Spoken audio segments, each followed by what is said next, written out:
ನನಗೆ ಪರ್ಸ್ನಲಿ ತುಂಬ ಖುಷಿ ಆಗ್ತಿದೆ. ಯಾಕಂದರೆ ಇಷ್ಟು ವರ್ಷ ಬಂದ ಕಷ್ಟ ಆಗಲಿ ಎಂತ ಹೇಳೋದು, ಪ್ರಯತ್ನಕ್ಕೆ ಪ್ರತಿಫಲ ಸಿಕ್ಕಿದೆ ಅಂತ ಹೇಳ್ತೀನಿ. ಯಾಕಂದರೆ ಈ ರಿವ್ಯೂ ನನಗೆ ನಿಜವಾಗ್ಲೂ ತುಂಬ ಬೇಕಿತ್ತು ಆ್ಯಂಡ್ ಸಿಕ್ಕಿದೆ ಕೂಡ. ಆ್ಯಂಡ್ ಈ ಪ್ರೀತಿನ ನಾನು ಯಾವತ್ತೂ ನನ್ನ ಲೈಫ್ ಟೈಮಿಗೆ ಮರೆಯಲ್ಲ. ಅಷ್ಟೊಂದು ಪ್ರೀತಿ ಪೀಟರ್ ಟೀಮ್ ನನಗೆ ಕೊಟ್ಟಿದೆ. ಆ್ಯಂಡ್ ಆ ಟೀಮಿಂದ ನನಗೆ ಸೊಸೈಟಿ, ಕಂಪ್ಲೀಟ್ ಪಬ್ಲಿಕ್ ಆಡಿಯನ್ಸ್, ಆ ಒಂದು ಪ್ರೀತಿ ನನಗೆ ತುಂಬ ಖುಷಿಯಾಗಿದೆ. ಇನ್ನು ಈ ಒಂದು ಪೀಟರ್ ಸಿನಿಮಾದಲ್ಲಿ ನೆಗೆಟಿವ್ ಶೇಡ್ಸಲ್ಲಿ ನೀವು ಕಾಣಿಸ್ಕೊಳ್ತೀರಾ, ಇನ್ನು ಜನರು ಕೂಡ ನಿಮ್ಮನ್ನು ಬೈಕೊಂತ ಇದ್ದಾರೆ, ನಿಮ್ಮ ಕ್ಯಾರೆಕ್ಟರ್ ಒಂದು ಎಕ್ಸ್ಪ್ಲೈನ್ ಮಾಡಿದ್ದೀರಾ, ಅದು ಹೇಗೆ ಫೀಲ್ ಆಗ್ತಾ ಇದೆ? ಅಂದರೆ ಜನರು ಅಷ್ಟಾಗಿ ಇನ್ವಾಲ್ವ್ ಆಗ್ತಾ ಇದ್ದಾರೆ ನಿಮ್ಮ ಕ್ಯಾರೆಕ್ಟರ್. ಸೊ ಇದು ನನಗೆ ಆ್ಯಕ್ಚುಲಾಗಿ ತುಂಬ ಪರ್ಸ್ನಲ್ ಕ್ವಶನ್ನು. ಥಿಂಗ್ಸ್ ಏನು ಅಂತ ಹೇಳಿದ್ರೆ, ನನಗೆ ನಾನು ಇರೋ ನೇಚರು ಹೇಗಿದೆಯೋ ಏನೋ ಫ್ಯಾಮಿಲಿಯವ್ರಿಗೆ ಮಾತ್ರ ಗೊತ್ತಿದೆ, ಫ್ರೆಂಡ್ಸ್ ನೋನ್ ಪೀಪಲಿಗೆ ಗೊತ್ತಿದೆ. ಬಟ್ ನಾನು ಸ್ಕ್ರೀನ್ ಮೇಲೆ ಅಂತ ಬಂದಾಗ I always love to be in a negative character.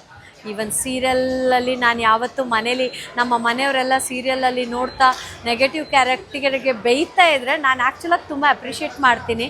Because I love to be in a negative shade and ನನ್ನ ಲುಕ್ಕಿಗೆ ನನಗೆ ನೆಗೆಟಿವ್ ತುಂಬ ಇಷ್ಟ. ಇನ್ನು ಪೀಟರ್ ಸಿನಿಮಾದ ಶೂಟಿಂಗ್ ಎಕ್ಸ್ಪೀರಿಯನ್ಸ್ ಬಗ್ಗೆ ಹೇಳೋದಾದ್ರೆ? ಎಕ್ಸ್ಪೀರಿಯನ್ಸ್ ಅಂತ ಹೇಳಬೇಕಂದ್ರೆ, ನನಗೆ ಅಲ್ಲಿ 1 ವೀಕ್ ಶೂಟ್ ಇತ್ತು. 1 ವೀಕ್ ಕೂಡ ತುಂಬ ಕಷ್ಟದಲ್ಲಿ ಟೀಮ್ ಶೂಟ್ ಮಾಡಿದೆ ಅಂತ ನಾನು ಹೇಳ್ಬೋದು.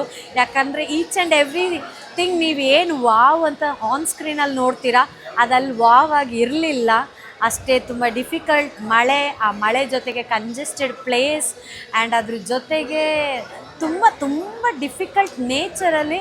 ಬಟ್ ಒಂದು ಹೇಳ್ಬೋದು, ಕಂಪ್ಲೀಟ್ ಟೀಮ್ ಅದನ್ನು ಎಂಕರೇಜ್ಮೆಂಟಾಗಿ ಅವರ ಒಂದು ಆ ಕರೇಜ್ ತುಂಬ ಖುಷಿ ಆಯಿತು. ಯಾಕಂದರೆ ನನಗೆ ಗೊತ್ತಿರೋ ಪ್ರಕಾರ ಟೀಮಲ್ಲಿ 3/4 ಜನಕ್ಕೆ ಮಳೆ ತುಂಬ ಹೊಸದಾಗಿತ್ತು, ಆ ಒಂದು ನೇಚರ್ ತುಂಬ ಹೊಸದಾಗಿತ್ತು. ಬಟ್ ಅವರ ಆ ಸ್ಪೋರ್ಟಿವ್ ಥಾಟ್ ಆ್ಯಂಡ್ ಕರೇಜ್ ತುಂಬ ಮೂವಿ ಔಟ್ಪುಟ್ಟಲ್ಲೇ ಕಾಣ್ತಾ ಇದೆ. ಇದು ನೀವು ಸುಮಾರು ವರ್ಷದ ಹಿಂದೆ ಇಂಡಸ್ಟ್ರಿಗೆ ಬಂದಿದ್ದು ಕೂಡ ನಿಮಗೆ ಒಂದು ಫುಲ್ ಸ್ಟೆಪ್ ಅನ್ನುವಂಥದ್ದು ಸಿಕ್ಕಿರಲಿಲ್ಲ, ಒಂದು ಸಕ್ಸಸ್ ಅನ್ನೋದು ಸಿಕ್ಕಿರಲಿಲ್ಲ. ಈ ಸಿನಿಮಾದ ಮುಖಾಂತರವಾಗಿ ಒಂದು ರೀತಿಯಲ್ಲಿ ಒಳ್ಳೆಯ ಒಂದು ಸಕ್ಸಸ್ ಸಿಕ್ಕಿದೆ ಅನ್ನೋ ಒಂದು ಸಿನಿಮಾನೂ ಅಷ್ಟೇ ಚೆನ್ನಾಗಿ ಓಡ್ತಾ ಇದೆ. ಜೊತೆಗೆ ನಿಮ್ಮ ಕ್ಯಾರೆಕ್ಟರ್ನು ಕೂಡ ಜನ ಐಡೆಂಟಿಫೈ ಮಾಡೋ ರೀತಿಗೆ ಆಗಿದೆ. ಹೇಗೆ ಅನಿಸ್ತಾ ಇದೆ ಈ ಒಂದು ಮೂಮೆಂಟಿಗೆ? ತುಂಬ ಖುಷಿ ಆಗ್ತಾ ಇದೆ. ಯಾಕೆಂತ ಹೇಳಿದ್ರೆ, ಈ ಥರ ನಾನು ಆಗಲೇ ಹೇಳಿದಾಗೆ ಈ ಥರದ ಒಂದು ಔಟ್ಪುಟ್, ಈ ಥರದ ಒಂದು ಕರೇಜ್, ಈ ಥರದ ಒಂದು ರೆಕಗ್ನೈಸೇಷನ್ ನನಗೆ ತುಂಬ ನೀಡಿತ್ತು. ಆ್ಯಂಡ್ ಅದು ತುಂಬ ಖುಷಿ ಕೊಡ್ತಾ ಇದೆ.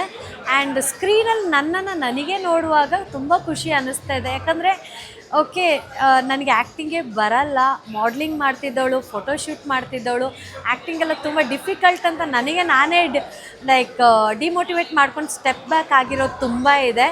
ಬಟ್ ಆ ಸ್ಟೆಪ್ ಬ್ಯಾಕ್ ಆಗಿದ್ದಾಗನೇ ನನಗೆ ಪೀಟರ್ ರಿಕ್ವೈರ್ಮೆಂಟ್ ಬಂತು. ಸೊ ನಾನು ಯಾಕೆ ಈ ಥರ ಆಗ್ತಾಯಿದೆ, ನಾನು ಯಾವಾಗಲೂ ಸ್ಟೆಪ್ ಬ್ಯಾಕ್ ಆಗ್ತಾಯಿದ್ದೀನಿ. ಆಲ್ಮೋಸ್ಟ್ ನನ್ನ ಲೈಫಲ್ಲಿ 3 ಟೈಮ್ಸ್ ಸ್ಟೆಪ್ ಬ್ಯಾಕ್ ಆಗಿದ್ದೀನಿ ಈ 5-6 ಇಯರ್ಸಲ್ಲಿ. ಬಟ್ ಪೀಟರ್ ನನ್ನನ್ನು ಕೈ ಬಿಡಲಿಲ್ಲ.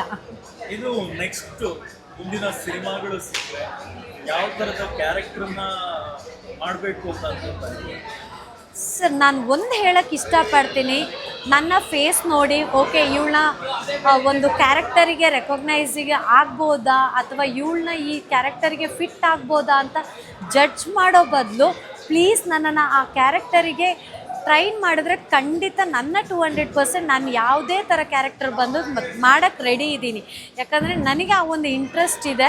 ಸೊ ನನಗೆ ಆ ಥರ ಆಪರ್ಚುನಿಟಿ ಸಿಕ್ಕಿದ್ರೆ ಖಂಡಿತ ನಾನು ಮಾಡ್ತೀನಿ. ಪರ್ಟಿಕ್ಯುಲರಾಗಿ ಇಂಥದ್ದೇ ಕ್ಯಾರೆಕ್ಟರ್ ಅಂತ ಏನು ತಲೆಯಲ್ಲಿಲ್ಲ.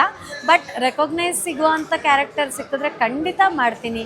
ಆ್ಯಂಡ್ ಸ್ಕ್ರೀನ್ ಪ್ಲೇ ಚೆನ್ನಾಗಿದೆ ಅಂದಾಗ ನಾನು ಯಾವುದೇ ಥರ ಆಪರ್ಚುನಿಟಿನ ಮಿಸ್ ಮಾಡ್ಕೊಳ್ಳೋಕ್ಕೆ ಇಷ್ಟಪಡಲ್ಲ. ಇನ್ನು ಈ ಒಂದು ಸಿನಿಮಾದ ಬಗ್ಗೆ ಆಡಿಯನ್ಸಿಗೆ ಏನು ಹೇಳೋದಕ್ಕೆ ಇಷ್ಟಪಡ್ತೀನಿ ಮೂಮೆಂಟಲ್ಲಿ?